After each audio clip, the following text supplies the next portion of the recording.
with the lies that they are producing, hindi na tayo affected dyan. They are just keep on humiliating themselves every time that they fabricate lies.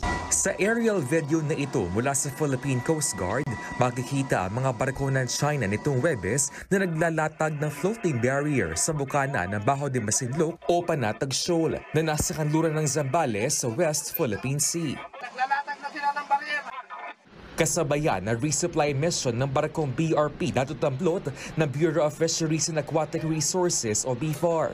Sa isang forum ngayong araw, sinabi ng Philippine Coast Guard na wala silang na-monitor na floating barriers noong mga nakaraang linggo.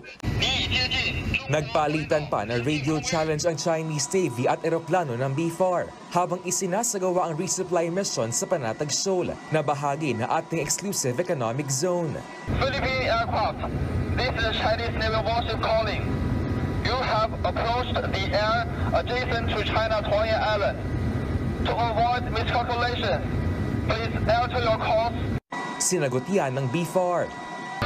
Bureau of Fisheries and Aquatic Resources aircraft of the Philippine government conducting a lawful maritime patrol within the exclusive economic zone of the Republic of the Philippines, China, as a signing member of the UNCLOS on 10 December 1982. Are requested to abide the said convention. You are way beyond the 200 nautical mile EEZ of your country. Sa kabila nito, nakapaghatid pa rin ng tulong sa mga Pilipinong mangingisda. Pinabulaanan din nila ang pahayag ng China na pinalayas nila ang barko ng BFAR sa nangyaring resupply mission.